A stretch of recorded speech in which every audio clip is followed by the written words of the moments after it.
Acknowledging the overwhelming odds before him, Yi Xian decided to concede defeat, admitting to the young lady that he couldn't best her in combat. In response, the young lady expressed her awareness to this fact and questioned if there was an issue. As he reached inside his shirt, Yi Xian confessed that there is indeed a significant problem at hand. With the utmost respect, he produced a check and explained his attraction to her exceptional temperament from their first meeting. He advised against discussing it openly, and revealed that the check contained a staggering 500 million gold coins, explaining that he wants to be her friend. Delighted, the young lady accepted the check, inquiring if it truly held 500 million gold coins and if he intended to gift it to her. Yi Xian confirmed this, stating his fondness for befriending remarkable individuals. He also speculated that she hailed from the Middle Kingdom and was in urgent need of funds. In response, the young lady praised his discerning eye and admitted her worthiness as a friend. Grateful for his financial gift, she declared them friends from that moment on, a statement that Yi Xian welcomed. In his inner thoughts, Yi Xian couldn't help but reflect how easily she was swayed. With their newfound friendship established, the young lady proposed finding a place to share a meal, to which Yi Xian agreed. However, his expression suddenly tensed as he sensed another presence, and privately marveled at how quickly the adversaries had arrived. Turning her attention to the newcomers, the young lady asked for their identity. Yi Xian informed her that they were the cavalry hired by Kangmu Academy to eliminate him. He advised her to leave, assuring her that it had nothing to do with her and that he would handle the situation. Yi Xian then charged at the approaching enemies, leaping into the air and slashing down as he descended, creating a massive explosion upon impact with the ground. However, as he landed, the extent of the injuries he sustained became evident as he crouched while enduring his wound. Concerned, the young lady asked if he was all right. In response, Yi Xian reassured her that he was fine and urgently implored her to leave, emphasizing that she should take her leave immediately. However, their escape plan was thwarted as the cavalry soldiers encircled them, making it a difficult task. In the face of this dire situation, Yi Xian challenged the soldiers to come at him but insisted they not harm the young lady, who was revealed to be Xiao Yao. Upon hearing Yi Xian's protective words, Xiao Yao privately speculated whether he was trying to shield her. She concluded that it was only natural, given her own self-esteem, and noted that wherever she went, people treated her well. Lost in her self-absorption, Xiao Yao blushed further, as she mused that her father must have saved the Qing Tsang realm in his previous life, believing it was the reason why the world had blessed him with such an outstanding daughter. However, her self-reflection was interrupted as Yi Xian was thrown to the ground, prompting her to snap out of her reverie and question the soldiers about their intentions. Meanwhile, from a distance, Xian Qing observed the unfolding events and privately pondered why Yi Xian was allowing himself to be overwhelmed in this manner, questioning what his true intentions were. Enraged by the situation, Xiao Yao stepped forward and criticized the enemies for ganging up on a single individual, deeming it unforgivable. In response, Xian Qing shouted at her, asserting that it wasn't her concern. Unfazed by his rebuke, Xiao Yao questioned his audacity for scolding her. Annoyed by her defiance, Xian Qing ordered the soldiers to kill her. Unperturbed, Xiao Yao questioned whether they truly believed she would be afraid of them, demonstrating her resolve by sending a soldier and his horse flying. Witnessing this remarkable display of power, Xian Qing and the soldiers were taken aback, privately questioning how such a feat was possible. Similarly, Yi Xian couldn't hide his astonishment as he inspected the Ming rank equipment that was easily shattered by a single blow from her hammer. Amidst the enemy's astonishment, Xiao Yao boldly challenged the rest, inquiring if anyone else wished to face her hammer and be put to sleep. Fearing the loss of their potential loots, Yi Xian cautioned Xiao Yao against using excessive force, explaining that the enemy's gear was worth tens of millions. Eyes sparkling with curiosity, Xiao Yao echoed his statement, inquiring whether they were truly worth tens of millions. Yi Xian affirmed this, emphasizing that they were all valuable treasures. Hearing this, Xiao Yao licked her lips with mischievous smile and declared that since the enemy's equipment held such immense value, she would claim it all for herself. With that, she proceeded to wreak havoc among the enemy soldiers. Observing the chaos from the sidelines, Yi Xian came to the realization that Xiao Yao possessed incredible strength, leading him to believe that she was undoubtedly among the top 10 on the demon list. Baffled by her strength, Xian Qing couldn't help but question her identity. In response, Xiaoyao bragged about herself, explaining that her father had told her she was born to save the world. Yi Xian issued a cautious warning, pointing out that Xian Qing was above the level of the Dharma realm. Unfazed, Xiaoyao retorted that Xian Qing was simply insignificant, adding that her father could dispatch him with a single slap, but asserted that she doesn't rely on her father. She also mentioned her uncle, who she claimed could defeat 100 like Xian Qing with a single slap. She declared their readiness to fight, confident that she could call on her uncle if needed. Given Xiaoyao's display of extraordinary strength that surpassed anyone in Qinzhou, his expression became uncertain. He privately speculated whether Xiaoyao hailed from the Middle Kingdom divine state, and he concluded that her background must be far from ordinary, considering her claims and her high opinion of herself. With these thoughts in mind, Xian Qing decided to apologize to the young lady for his previous behavior, and explained that he had no intention of being her enemy. However, before he could finish his sentence, Yi Xian interjected, pointing out that Xian Qing had scolded her earlier and insisted that they should make him pay for the mental distress he had caused. With an opportunistic smile, Xiaoyao asked for Yi Xian's opinion on the appropriate compensation. In response, Yi Xian whispered that she should demand 20 billion and suggested involving her uncle and father if he refused. Xiaoyao agreed to this plan. Subsequently, Yi Xian and Xiaoyao engaged in their playful charade. Yi Xian questioned whether she had ever been scolded by her father, to which Xiaoyao responded that he had never scolded her. He then asked if her uncle had ever scolded her, to which she responded that her uncle had never scolded her either. Growing increasingly irritated, Xian Qing demanded that Yi Xian stop. However, Yi Xian persisted, questioning the validity of Xian Qing's scolding. In response, Xiaoyao played along, collapsing to the ground as she proceeded to cry, emphasizing that her relatives had never scolded her.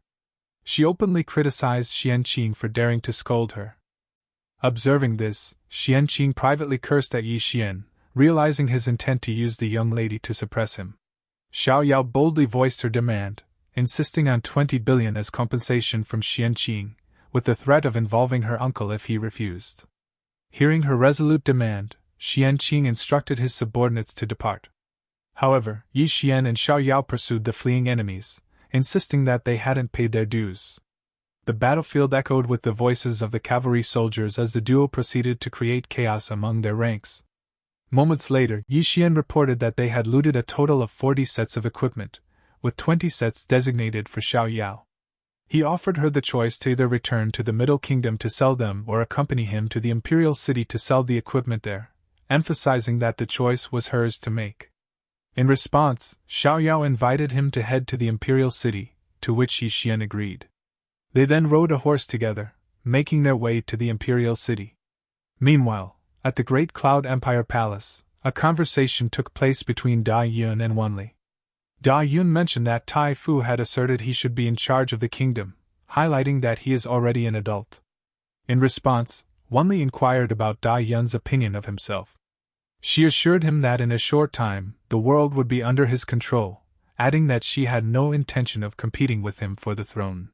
Delighted by her words, Da Yun blushed and acknowledged that his sister was kind. Wanli then directed their attention to a bird in a cage, expressing her view that without the confinement of the cage, the bird could freely soar in the open sky. Suddenly, Wanli's expression shifted, and she ordered the execution of Tai Fu, deeming his words and actions inappropriate. She also ordered the execution of Tai Fu's members. She then indicated that Da Yun was already tired and instructed a subordinate to escort him back to rest. Following this, Xian Qing revealed his presence to the princess, and informed her that Yi Xian was expected to arrive at the imperial capital soon. With a hint of hesitation, he requested assistance from Wanli. In response, Wanli pointed out that her Great Cloud Empire had already provided significant support to Xian Qing's academy, having lost over 150 Black Flame cavalry and mobilized the city's families to help. She asserted that she had already done more than enough to assist him.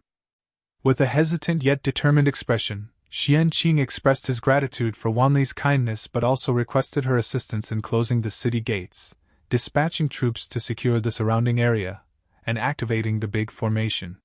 He believed that this would make it impossible for Yi Xian to enter the imperial capital. In response, Wanli questioned the basis for his request, pointing out that Yi Xian had become a sword master at a young age, a rare talent in Qingzhou. As fellow people of Qingzhou, she believed they should take pride in his achievements. Even if they couldn't be friends with him, they shouldn't suppress him to the point of death. Puzzled by her response, Xianqing asked if she was suggesting he should withdraw, reminding her of her own extensive efforts to deal with Yi Xian. Wanli, in return, stated that a person who understands what's best for them is a good person. Unveiling her true intentions, Wanli revealed that she had been able to identify those connected to external forces and remove them from the world permanently, thanks to Xianqing's efforts. Xianqing's expression turned to bitter resentment as he privately criticized Wanli for pretending to help Kongmu Academy while actually pursuing her own interests. He considered her greedy. Before departing, Wanli left him with some parting words, advising him to engage in good deeds and refrain from further evil actions, warning of dire consequences otherwise. Hearing this, Xianqing silently protested, privately wondering if Wanli had ever engaged in good deeds herself. He noted her ruthless reputation and her near obliteration of the entire Great Cloud royal family, finding hypocrisy in her advice on good deeds and considering it a joke. As they reached the wall of the imperial capital, a conversation between Yi Xian and Xiao Yao unfolded. Yi Xian instructed her to call him Big Brother from now on, promising to protect her from anyone who would dare to bully her. However, Xiao Yao disagreed, asserting that she was the first genius of her family and ranked 9th on the demon list. She suggested that he should call her big sister instead, vowing to protect him in the future. Hearing this, Yi Xian quietly referred to her as a good sister. He then announced his intention to head to Kongmu Academy, and Xiao Yao expressed her desire to accompany him. However, Yi Xian dismounted from the horse and mentioned that although it was nice meeting her, he expressed that he had considered this situation and concluded that he must personally confront Kongmu and the Dark World by himself, adding that he shouldn't have involved her in it. Puzzled, Xiao Yao asked about their previous agreement that he was going to take her to the fight. In response, Yi Xian emphasized the importance of morality, suggesting that he should navigate this muddy water alone. Reflecting on this, Xiao Yao stated her belief that he might be slick but was also a good person. She expressed her intention to remember him as a friend. Concurrently, Yi Xian waved goodbye and advised her to take care of herself. Shifting the scene to Kongmu Academy, one of the students questioned Yi Xian's whereabouts, wondering why he hadn't arrived yet. Another student pointed out that even if he were there, they wouldn't recognize him since they were unfamiliar with his appearance. Another student chimed in, discussing Yi Xian's alleged skills and challenging his ability to bring death to their Kongmu Academy. With a similar determination, Xianqing declared that if Yi Xian ever showed up, he would ensure he met a gruesome end. In contrast to the tense feeling of his enemies, Yi Xian is seen in an unassuming noodle shop at the corner of the street as he ordered 2 bowls of noodles with eggs. While waiting for his order, his attention was suddenly captivated by a brother and sister enjoying their meal. As he observed them, memories of his own sister, Yi Ling, flooded his mind, and he couldn't help but acknowledge how much he missed her. Changing the scene to the Middle Kingdom, a familiar face of Yi Ling, accompanied by a lady, drew the attention of onlookers. One of them expressed curiosity about Yi Ling's unusual attire. Another onlooker informed him that Yi Ling was the saintess of the Northern Cold Clan and had recently risen to the 12th position on the demon list. However, a third onlooker interjected, stating that the information was outdated, and she had now climbed to the 8th position on the demon list. Continuing their conversation, one of the onlookers explained that in the Middle Kingdom divine state, Yi Ling was the youngest on the demon list. Despite her age, they emphasized that she was not someone they could afford to mess with. During this conversation, Yi Ling addressed the vendor and ordered 2 bowls of noodles with 2 eggs. Surprised by their presence, the stunned vendor nervously responded to her request, assisted by the accompanying lady. As they took their seats, Yi Ling channeled her chi into her storage ring, revealing 5 true rank swords. This sight left onlookers surprised, as possessing so many true rank swords at such a young age was indeed remarkable. She then expressed her desire to obtain the heavenly rank sword, prompting her companion to question why she had such an affinity for collecting swords when she wasn't a sword cultivator herself. In response, Yi Ling explained that her brother was a sword cultivator, and all the swords were meant for him. She then inquired about her brother's situation, specifically whether Kangmu Academy was still causing him trouble. Her companion reassured her, denying any ongoing issues, and promised to report any problems if they arose.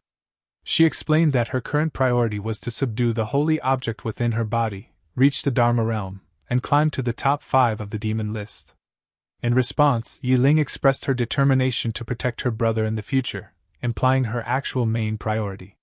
As she touched the hot bowl of noodles, it suddenly froze from her touch, and tears welled up in her eyes as she privately noted how much she missed her brother.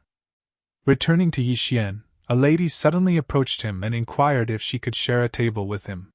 Yi Xian responded that he didn't mind, and warmly introduced herself. She mentioned that she had chosen her own name, and asked if it sounded good. Upon hearing her name, Yi Xian suddenly realized her true identity. Yi Xian confirmed his knowledge of who she was and questioned why she had approached him.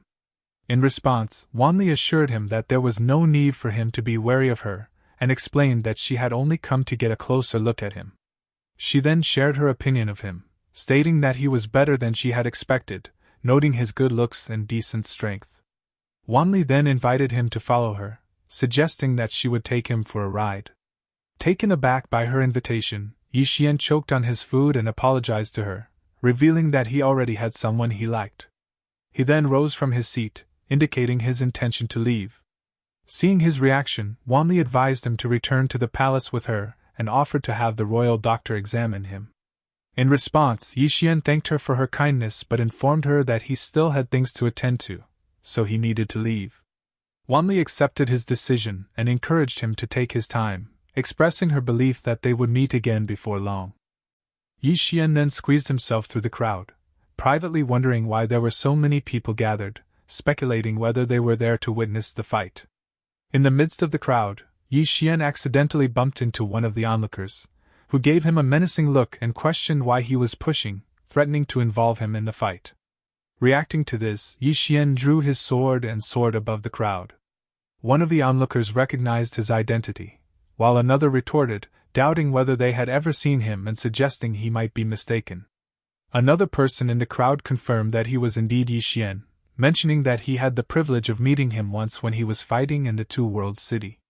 Another individual tried to verify his identity, and he responded that he was indeed Yi Xian. Landing on a tall rock for better visibility, the onlookers finally acknowledged that he was genuinely Yi Xian. Yi Xian proceeded to challenge the Kangmu Academy, inviting anyone who wished to fight him. In response, Xian Qing revealed himself and accused Yi Xian of being too arrogant. Yi Xian retorted, urging Xian Qing to get to the point since he was there to fight, not to listen to a lecture. Xian Qing shouted his name as he began to clench his butt cheeks, and the onlookers realized that he was suppressing his realm to the divine harmony realm. Xian Qing mentioned Yi Xian's challenge, declaring that he would be the one to fight him. Simultaneously, he directed a qi-infused attack toward Yi Xian. Reacting to this, Yi Xian countered with his sword. However, Xian Qing intercepted it with his qi-infused hand while expressing his disdain for Yi Xian's arrogance, domineering attitude, and obstinacy. Concurrently, Xian Qing deflected his sword, causing a momentary pause in their confrontation. Yi Xian privately noted that Xian Qing truly lived up to his title as the dean, and recognized his considerable power. He concluded that if he hadn't protected himself with his sword intent, Xian Qing's attack would have shattered his internal organs. Similarly, Xian Qing privately acknowledged Yi Xian's unexpected strength, concluding that no one in the younger generation at Kangmu Academy could match him.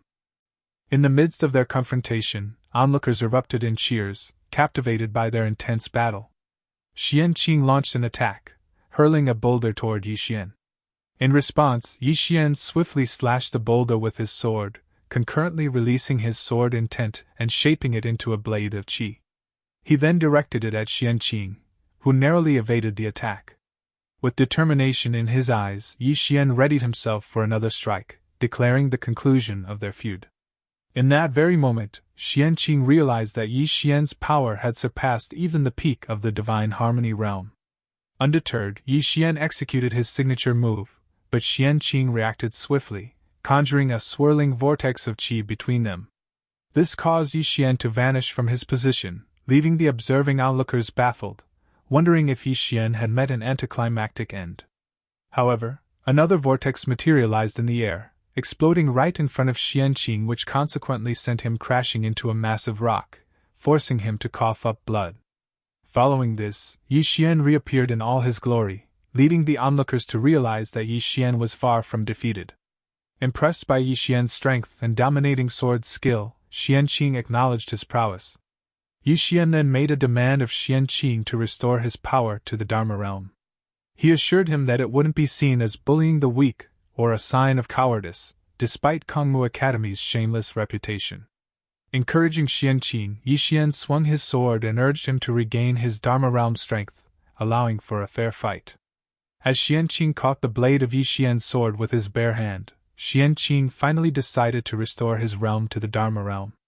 Sensing this, Yi Xian briefly smiled before extending his sword with his qi and delivering a powerful kick to Xianqing's face, causing him to crash to the ground with fading consciousness.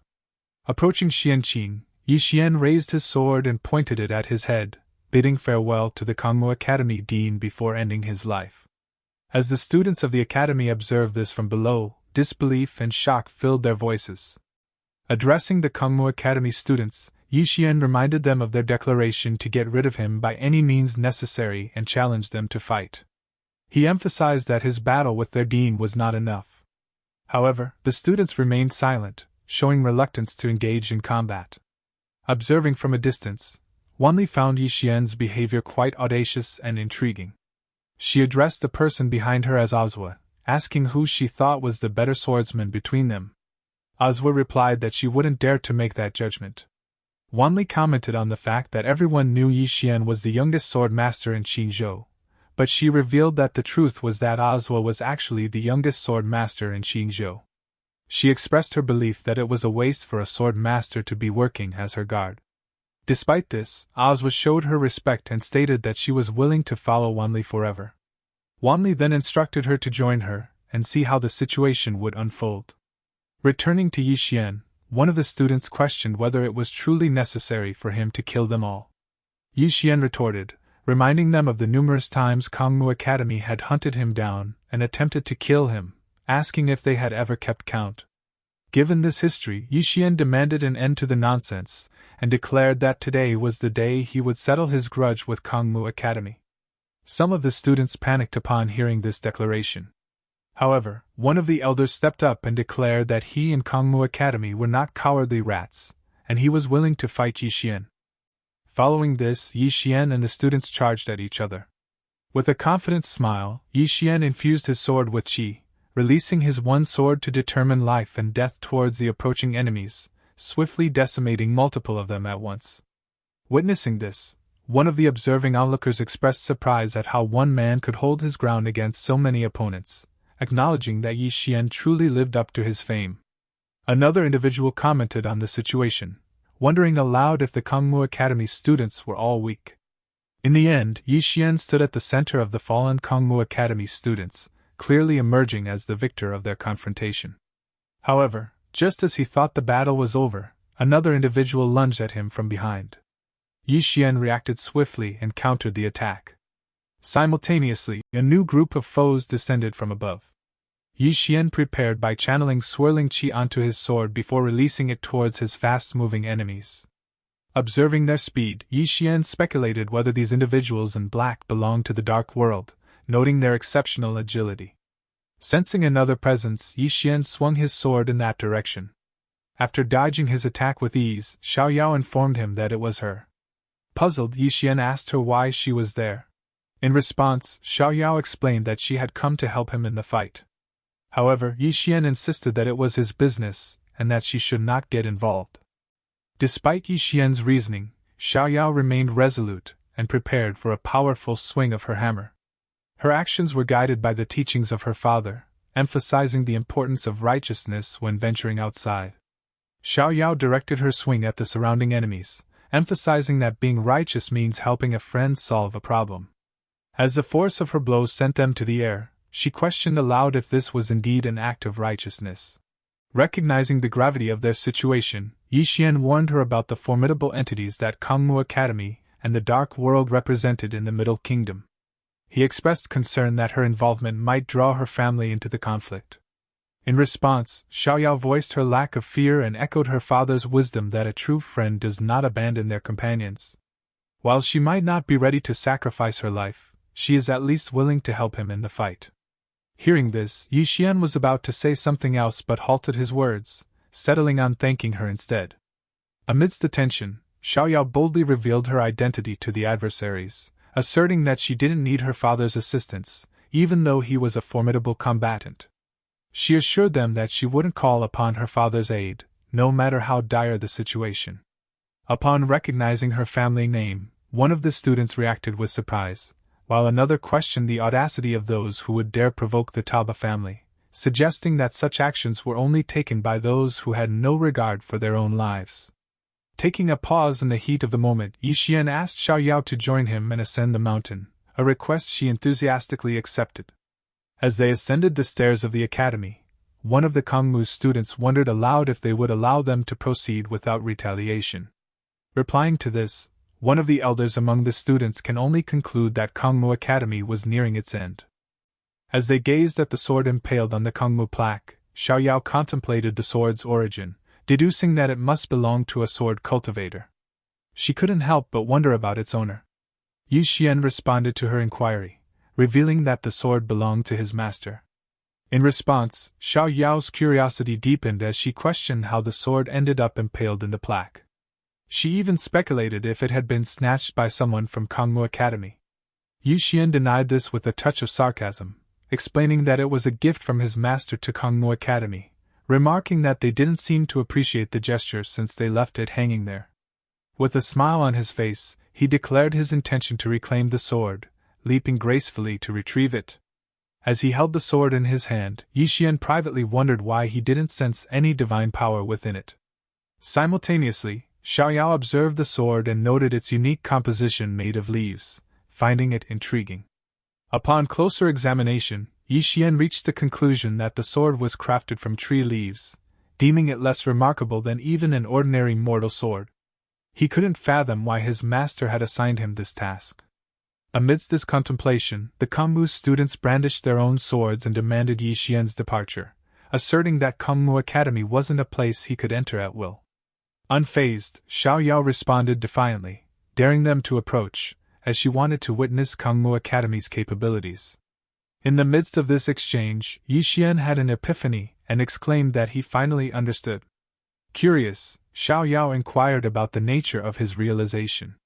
In response, Yi Xian shared his newfound insight, explaining that it wasn't the sword's power that mattered but the person wielding it. He likened it to how even a simple branch could become a formidable weapon in the hands of a master, much like your Asian mom. What truly counted was the skill and resolve of the individual to beat your ass. As he finished speaking, the sword suddenly emitted a vibrant green light, accompanied by a strong rush of wind, creating a dramatic and mysterious scene. Witnessing the sword's sudden display of power, the students of Kangmu Academy found themselves in a state of panic. They exchanged bewildered questions, with some even speculating if the sword immortal was about to make an appearance. Seizing the moment, Yi Xian instructed Xiaoyao to make her way to the treasury of Kangmu Academy and collect all valuable items. Her eyes gleamed with excitement at the prospect, expressing her delight in capitalizing on the situation. However, one of the Kangmu elders voiced his discontent, urging Yi Xian not to push their limits. In response, Yi Xian posed a challenge, asking if they were dissatisfied and daring them to confront him if they were. Angered by this provocation, the elder questioned whether Yi Xian truly believed he wouldn't dare, asserting his willingness to face any consequences. Another elder intervened, advising caution and warning against falling into Yi Xian's trap. Reflecting on the situation, Yi Xian privately concluded that today's Kangmu Academy was predominantly composed of elderly members who were hesitant to act recklessly. He determined that they should depart as soon as Xiaoyao returned from the treasury. Moments later, Xiaoyao called out to Yi Xian from a distance, announcing their newfound wealth and asking him to guess the amount of gold they had obtained. She gleefully shared that they had looted a staggering 3 billion gold coins, affirming that they were now incredibly rich. Yi Xian couldn't help but praise her as he accepted his share of the treasure. In response, Xiaoyao expressed her desire for a reward. Curious, Yi Xian inquired about the nature of the reward she had in mind. Following this, Xiaoyao took him by his coat and surprised him with a kiss on the cheek. Reacting to the unexpected kiss, Yi Xian advised her to avoid such actions in the future, fearing that her father would kill him. In response, Xiaoyao assured him that she wouldn't allow her father to do so. However, Yi Xian insisted that she should keep her father from knowing what she did and suggested that she avoid sneaking up on him in the future. In response, Xiaoyao playfully refused, finding it amusing. As they departed with the treasure in hand, one of the Kangmu elders expressed anger and disbelief at the duo's audacity in taking away the academy's 100 years of accumulated wealth. He ordered the assembly of troops, intending to kill Yi Xian. Noticing this, Xiaoyao pointed out the brewing conflict to Yi Xian, who suggested they prepare for the battle. At that moment, the ground beneath them began to crack under the immense pressure as a powerful force pushed them to the ground. Baffled by the strength of the pressure, Xiaoyao concluded that it was a formidable formation set up by their adversaries. However, Yi Xian disagreed, realizing that the pressure was coming from above. Recognizing the imminent danger, Yi Xian channeled his sword intent to form a protective barrier, lessening the pressure on Xiaoyao. Despite his efforts, Yi Xian voiced his struggle in maintaining the barrier. Inevitably, the barrier started to crack, and a massive explosion occurred, sending the enemy forces flying and injuring both Yi Xian and Xiaoyao. From the midst of the chaos emerged a figure, who commented on the rumors of Yi Xian's greatness, only to conclude that he was relying on the sword immortal to run rampant. Recognizing the figure, one of the Kangmu people celebrated his arrival, identifying him as Sui Yuan, the ambassador of Kangmu Academy.